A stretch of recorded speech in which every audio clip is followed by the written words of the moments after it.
Ngày 29 tháng 12 năm 2025, Bộ Tư lệnh Chiến khu Đông Bộ của Quân Giải phóng Nhân dân Trung Quốc bất ngờ khởi động cuộc diễn tập liên hợp quy mô lớn mang tên Sứ mệnh Công lý 2025 xung quanh Đài Loan. Ngay trong những giờ đầu tiên, hình ảnh oanh tạc cơ H-6K bay vòng quanh khu vực nhạy cảm này, treo dưới cánh những quả tên lửa đối hạm IG-12 có tốc độ vượt Mach 3 đã khiến giới quan sát quốc tế đặc biệt chú ý. Điều đáng nói là IG-12 không phải vũ khí mạnh nhất trong kho tên lửa của Trung Quốc hiện nay.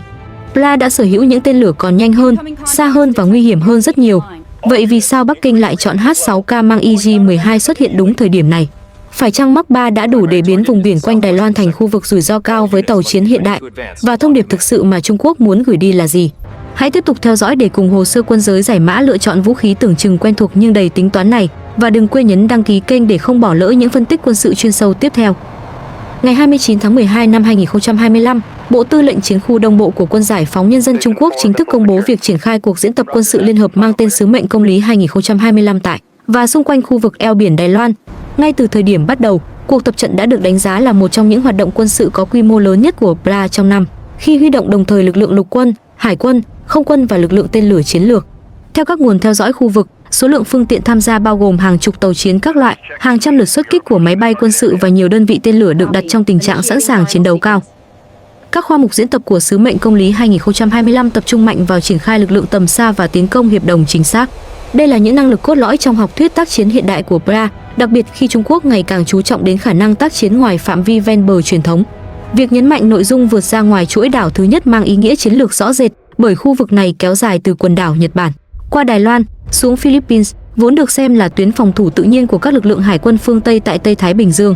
Việc luyện tập tác chiến ở không gian này cho thấy PLA đang hướng tới khả năng kiểm soát và gây sức ép quân sự trên phạm vi hàng nghìn km. Theo các số liệu được công bố và ước tính từ giới quan sát, lực lượng hải quân Trung Quốc tham gia diễn tập bao gồm các tàu khu trục và hộ vệ hiện đại, trong đó có những tàu có lượng dãn nước từ 7.000 đến trên 12.000 tấn. Những tàu này được trang bị hệ thống radar mảng pha, tên lửa phòng không tầm xa và tên lửa đối hạm, đóng vai trò xương sống trong các kịch bản kiểm soát mặt biển và bảo vệ biên đội. Việc phối hợp giữa tàu mặt nước với không quân và lực lượng tên lửa cho phép PLA kiểm tra khả năng chia sẻ dữ liệu mục tiêu và hiệp đồng hỏa lực trong thời gian thực.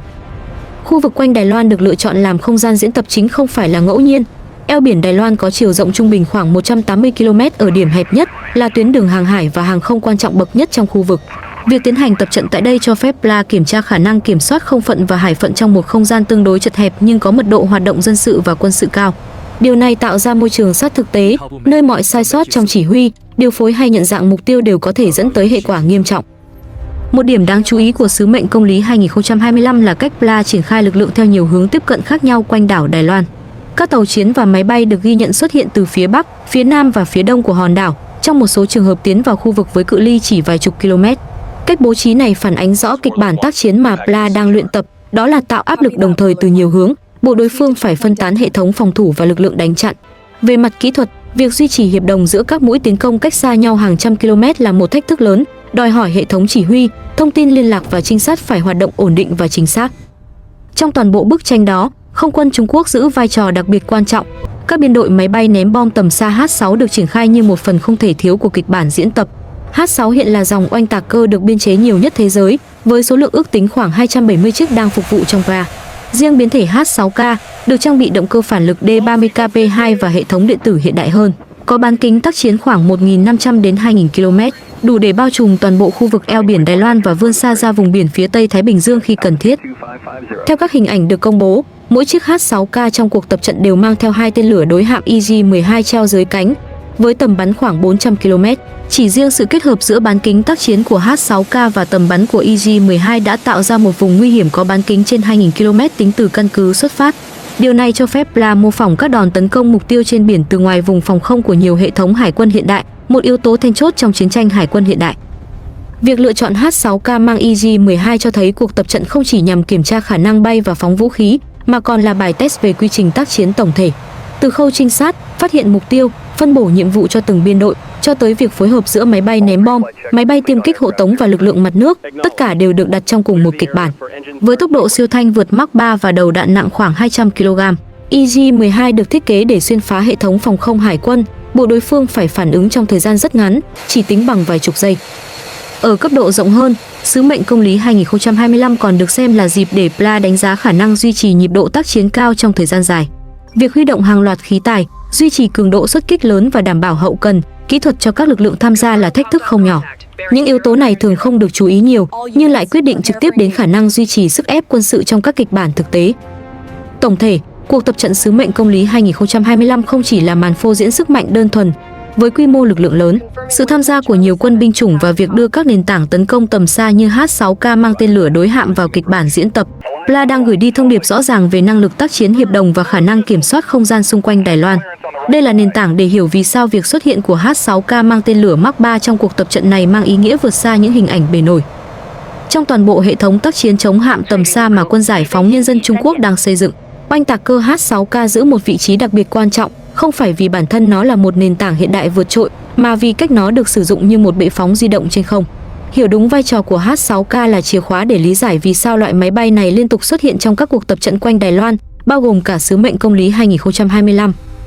Xét về thiết kế, H-6K không phải là máy bay tàng hình, cũng không phải là loại oanh tạc cơ có khả năng xuyên phá phòng không dày đặc. Dòng H-6 có nguồn gốc từ thiết kế Tú-16 của Liên Xô, lần đầu ra đời từ giữa thế kỷ trước. Tuy nhiên, Trung Quốc đã tiến hành nhiều đợt cải tiến sâu, đặc biệt với biến thể H-6K, nhằm biến một khung thân cũ thành nền tảng mang vũ khí hiện đại. H-6K được trang bị động cơ phản lực D30KP2, cho lực đẩy lớn hơn và hiệu suất nhiên liệu tốt hơn so với các biến thể cũ, giúp tăng đáng kể bán kính tác chiến.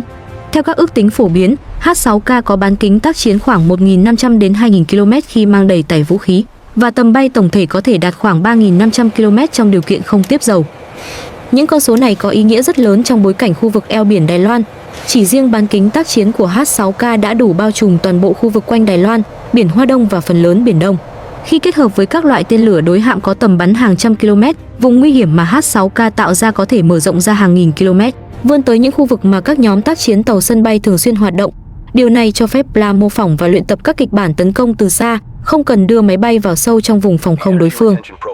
Về tải trọng, H-6K có khả năng mang khoảng 12 tấn vũ khí, với từ 6 đến 7 điểm treo bên ngoài cánh và thân. Trong các hình ảnh ghi nhận được từ cuộc tập trận, mỗi chiếc H-6K mang theo 2 tên lửa đối hạm EG-12. Nhưng về mặt lý thuyết, cấu hình vũ khí của H-6K có thể linh hoạt hơn nhiều, tùy theo nhiệm vụ. Việc lựa chọn mang 2 tên lửa EG-12 trong diễn tập cho thấy PLA đang tập trung vào kịch bản tác chiến thực tế, nơi độ tin cậy, khả năng phối hợp và quy trình phóng quan trọng hơn việc phô trương số lượng tối đa.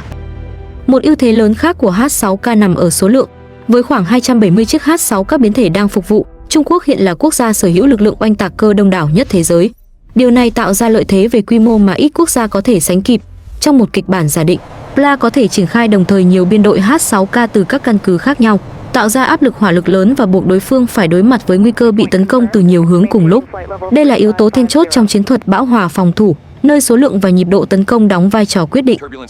Trong cuộc tập trận Sứ mệnh công lý 2025, việc H-6K xuất hiện không tách rời khỏi các lực lượng khác. Các biên đội oanh tạc cơ thường được giả định là hoạt động trong một mạng lưới hiệp đồng rộng lớn, bao gồm máy bay tiêm kích hộ tống, máy bay cảnh báo sớm, tàu chiến mặt nước và các hệ thống trinh sát không gian. Dữ liệu mục tiêu có thể được thu thập từ nhiều nguồn khác nhau, sau đó chuyển về cho H-6K để thực hiện nhiệm vụ phóng tên lửa từ khoảng cách an toàn.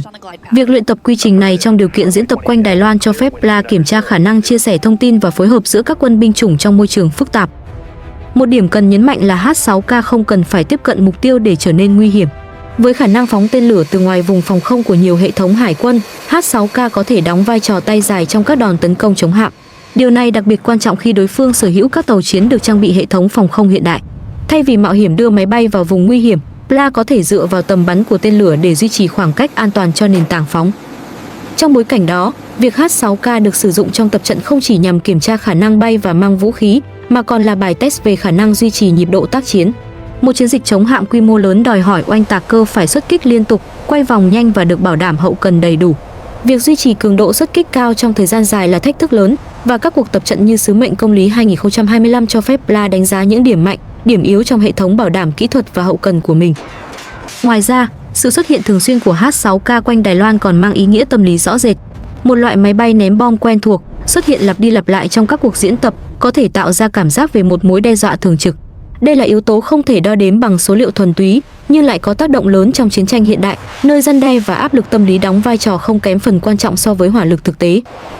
Tóm lại, trong hệ thống tác chiến chống hạm của PLA, H-6K không phải là mũi nhọn đột phá, mà là nền tảng then chốt giúp kết nối các loại vũ khí tầm xa với mạng lưới trinh sát và chỉ huy. Việc triển khai H6K trong cuộc tập trận sứ mệnh công lý 2025 phản ánh rõ cách Trung Quốc sử dụng lợi thế về số lượng, tầm hoạt động và khả năng hiệp đồng để xây dựng sức mạnh răn đe trên không và trên biển quanh Đài Loan. Đây chính là bối cảnh để hiểu sâu hơn vai trò của loại vũ khí cụ thể được treo dưới cánh H6K, đó là tên lửa đối hạm EJ-12 trong tổng thể chiến lược này.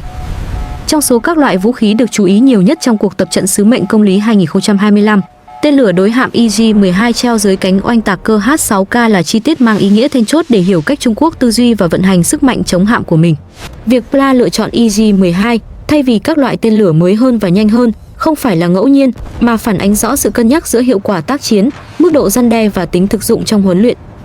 EJ-12 là tên lửa đối hạm siêu thanh được Trung Quốc phát triển trong thập niên 2010, với mục tiêu chính là xuyên phá các hệ thống phòng không hải quân hiện đại. Theo các thông tin công khai và ước tính từ giới phân tích quân sự, EJ-12 có tầm bắn khoảng 350 đến 400 km, tốc độ vượt Mach 3 và có thể đạt tới Mach 4 trong giai đoạn cuối của hành trình.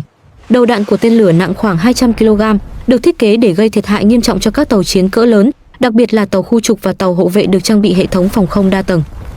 Về mặt kỹ thuật, điểm nguy hiểm nhất của EJ-12 không chỉ nằm ở tốc độ cao, mà ở cách nó tiếp cận mục tiêu. Sau khi được phóng từ oanh tạc cơ H6K ở độ cao lớn, EJ-12 có thể bay ở quỹ đạo tương đối cao trong giai đoạn đầu để tiết kiệm nhiên liệu và mở rộng tầm bắn. Khi tiến gần khu vực mục tiêu, tên lửa hạ thấp độ cao, bay bám mặt biển và thực hiện các động tác cơ động mạnh ở giai đoạn cuối. Với tốc độ Mach 3 cộng, thời gian phản ứng mà các hệ thống phòng không hải quân phải đối mặt bị rút ngắn xuống mức rất thấp, thường chỉ còn vài chục giây, thậm chí ít hơn trong một số kịch bản. Chính đặc điểm này khiến EJ-12 trở thành công cụ phù hợp cho các bài tập chống hạm trong điều kiện thực tế. Trong một cuộc tập trận, PLA cần một loại vũ khí vừa đủ nguy hiểm để mô phỏng mối đe dọa thật sự, nhưng cũng đủ quen thuộc và ổn định để kiểm tra quy trình tác chiến mà không làm lộ quá nhiều thông số nhạy cảm. EJ-12 đáp ứng tốt yêu cầu đó. Đây là loại tên lửa đã được biên chế và vận hành trong nhiều năm, có độ tin cậy cao và quy trình sử dụng tương đối hoàn thiện trong lực lượng không quân và hải quân Trung Quốc. So với các loại tên lửa mới hơn như EJ-18 hay các dòng tốc độ cao hơn xuất hiện gần đây, EJ-12 có một lợi thế quan trọng là khả năng tích hợp linh hoạt với nhiều nền tảng phóng, đặc biệt là oanh tạc cơ H6K. Việc phóng từ trên không cho phép EJ-12 tận dụng độ cao và tốc độ ban đầu của máy bay mang, từ đó tối ưu hóa tầm bắn và quỹ đạo bay. Trong kịch bản tập trận quanh Đài Loan, điều này cho phép PLA mô phỏng các đòn tấn công từ ngoài vùng phòng không của nhiều tàu chiến hiện đại, một yếu tố then chốt trong chiến tranh hải quân hiện đại. Một điểm cần nhấn mạnh là EJ-12 không được thiết kế để hoạt động đơn lẻ. Trong tư duy tác chiến của PLA, loại tên lửa này thường được sử dụng theo biên đội, kết hợp với các lớp vũ khí khác để tạo ra hiệu ứng bão hòa phòng thủ. Trong một kịch bản giả định, nhiều quả EJ-12 có thể được phóng gần như đồng thời từ các hướng khác nhau, buộc hệ thống phòng không của tàu chiến đối phương phải đối mặt với nhiều mục tiêu tốc độ cao trong cùng một khoảng thời gian ngắn. Ngay cả với các hệ thống phòng không hiện đại, việc đánh chặn thành công toàn bộ số tên lửa như vậy là thách thức rất lớn. Chính vì vậy, việc PLA mang EJ-12 ra tập trận quanh Đài Loan mang ý nghĩa vượt xa yếu tố biểu diễn. Đây là cách để kiểm tra khả năng phối hợp giữa trinh sát, chỉ thị mục tiêu và hỏa lực tấn công trong một môi trường phức tạp. Để một quả EJ-12 phát huy hiệu quả, PLA cần xác định chính xác vị trí mục tiêu trên biển, duy trì liên kết dữ liệu ổn định và đảm bảo rằng thông tin mục tiêu được cập nhật kịp thời trong suốt quá trình tác chiến. Các cuộc tập trận như sứ mệnh công lý 2025 cho phép kiểm tra toàn bộ chuỗi này, từ phát hiện mục tiêu cho tới thời điểm mô phỏng phóng tên lửa. Một câu hỏi thường được đặt ra là vì sao PLA không sử dụng các loại tên lửa có tốc độ cao hơn, chẳng hạn như các dòng được mô tả có khả năng đạt tốc độ siêu vượt âm. Câu trả lời nằm ở bản chất của tập trận. Các loại tên lửa mới và tối tân thường mang giá trị chiến lược rất lớn, cả về quân sự lẫn chính trị. Việc đưa chúng ra diễn tập công khai có thể làm lộ thông tin về đặc tính kỹ thuật, quy trình sử dụng và mức độ sẵn sàng thực tế. Trong khi đó, EJ-12 đủ mạnh để gửi đi thông điệp răn đe, nhưng không đến mức làm lộ át chủ bài của PLA. Ngoài ra, từ góc độ chi phí và huấn luyện, EJ-12 cũng là lựa chọn hợp lý. Việc duy trì khả năng tác chiến của một lực lượng lớn đòi hỏi phải huấn luyện thường xuyên với những loại vũ khí đang trực tiếp biên chế. Một cuộc tập trận quy mô lớn như sứ mệnh công lý 2025 không chỉ là nơi để phô diễn sức mạnh, mà còn là cơ hội để hàng trăm kíp chiến đấu thực hành quy trình tác chiến với những khí tài quen thuộc. Điều này giúp nâng cao khả năng sẵn sàng chiến đấu thực tế, thay vì chỉ dựa vào một số ít vũ khí tối tân. Trong bối cảnh eo biển Đài Loan, EJ-12 đóng vai trò đặc biệt quan trọng trong chiến lược răn đe chống can thiệp. Các lực lượng hải quân từ bên ngoài, nếu muốn tiếp cận khu vực, sẽ phải tính đến nguy cơ đối mặt với các đòn tấn công bằng tên lửa siêu thanh phóng từ trên không. Chỉ riêng khả năng này đã đủ để buộc đối phương phải giữ khoảng cách an toàn lớn hơn, thay đổi đội hình và phương án tác chiến. Đây chính là mục tiêu cốt lõi của răn đe quân sự, không nhất thiết phải sử dụng vũ khí, mà là khiến đối phương phải điều chỉnh hành vi của mình. Tổng thể, Việc PLA lựa chọn tên lửa đối hạm EG-12 Mark III cho cuộc tập trận quanh Đài Loan phản ánh rõ triết lý sử dụng vũ khí của Trung Quốc hiện nay. Đó là sự kết hợp giữa hiệu quả thực tế, khả năng huấn luyện quy mô lớn và mức độ răn đe vừa đủ. EG-12 không phải là vũ khí mạnh nhất trong kho tên lửa của PLA, nhưng trong vai trò của nó, đây là công cụ phù hợp để kiểm tra và demonstrating năng lực chống hạm tầm xa trong một kịch bản sát với thực tế nhất. Hiểu được điều này sẽ giúp lý giải vì sao những hình ảnh H-6K mang EG-12 bay quanh Đài Loan lại mang sức nặng chiến lược lớn đến như vậy. Nhìn lại toàn bộ diễn biến của cuộc tập trận sứ mệnh công lý 2025, có thể thấy việc Trung Quốc điều oanh tạc cơ H-6K mang tên lửa đối hạm Mark III cộng EG-12 bay quanh Đài Loan không phải là một hành động ngẫu nhiên hay chỉ nhằm phô trương sức mạnh. Đây là một lựa chọn có tính toán kỹ lưỡng, phản ánh cách PLA kết hợp giữa năng lực hiện có, yêu cầu huấn luyện thực tế và mục tiêu răn đe chiến lược trong bối cảnh khu vực eo biển Đài Loan ngày càng nhạy cảm. H-6K, xét riêng lẻ, không phải là nền tảng tấn công hiện đại nhất. Nó không tàng hình, không có khả năng xuyên phá sâu vào hệ thống phòng không dày đặc. Tuy nhiên, khi được đặt đúng vị trí trong hệ thống tác chiến tổng thể, H-6K trở thành một mắt xích quan trọng, cho phép PLA triển khai hỏa lực chống hạm từ khoảng cách rất xa. Với bán kính tác chiến lên tới 1.500 đến 2.000 km và khả năng mang tên lửa tầm xa, H-6K giúp mở rộng đáng kể vùng nguy hiểm mà PLA có thể tạo ra trên biển, đặc biệt là ở các khu vực mà lực lượng hải quân nước ngoài thường xuyên hiện diện. Tên lửa đối hạm EG-12 Mark III chính là yếu tố hoàn thiện bức tranh đó. Dù không phải là vũ khí tối tân nhất trong kho tên lửa của Trung Quốc, EG-12 vẫn là một mối đe dọa thực sự đối với các tàu chiến hiện đại. Tốc độ siêu thanh, quỹ đạo bay phức tạp và đầu đạn đủ lớn khiến việc đánh chặn EG-12 trở thành bài toán khó với bất kỳ hệ thống phòng không hải quân nào. Quan trọng hơn, EG-12 là loại vũ khí đã được biên chế, đã được huấn luyện và có thể triển khai với số lượng lớn, điều mà các loại tên lửa mới hơn chưa chắc đã đáp ứng được trong bối cảnh tập trận quy mô lớn. Từ góc nhìn chiến lược, việc sử dụng H-6K và EG-12 cho thấy PLA đang ưu tiên xây dựng năng lực chống hạm nhiều tầng, trong đó các lớp vũ khí khác nhau đảm nhiệm những vai trò khác nhau. Không cần phải đưa ra át chủ bài trong mọi cuộc diễn tập, Trung Quốc vẫn có thể gửi đi thông điệp răn đe rõ ràng. Bất kỳ lực lượng nào muốn tiếp cận khu vực quanh Đài Loan đều phải đối mặt với nguy cơ bị tấn công từ xa, với thời gian phản ứng cực ngắn và mức độ rủi ro cao. Đây chính là bản chất của răn đe hiện đại, nơi sức mạnh không chỉ nằm ở vũ khí mạnh nhất, mà ở khả năng sử dụng hiệu quả những gì đang có. Cuộc tập trận sứ mệnh công lý 2025, vì vậy, không chỉ là một sự kiện quân sự đơn lẻ, mà là một phần trong quá trình PLA kiểm tra, hoàn thiện và demonstrating hệ thống tác chiến chống hạm của mình. Những hình ảnh H-6K mang EG-12 bay quanh Đài Loan mang ý nghĩa vượt xa bề nổi, phản ánh một cách tiếp cận ngày càng thực dụng và bài bản trong việc xây dựng sức mạnh quân sự. Nếu bạn muốn tiếp tục theo dõi và hiểu sâu hơn những câu chuyện phía sau các loại vũ khí, các cuộc tập trận và những toan tính quân sự đang diễn ra trên thế giới, hãy nhấn đăng ký kênh Hồ sơ Quân giới. Tại đây, chúng tôi sẽ tiếp tục mang đến những phân tích chi tiết, dễ hiểu nhưng không kém phần sắc bén, giúp bạn nhìn rõ hơn những gì đang thực sự vận hành trong thế giới quân sự hiện đại.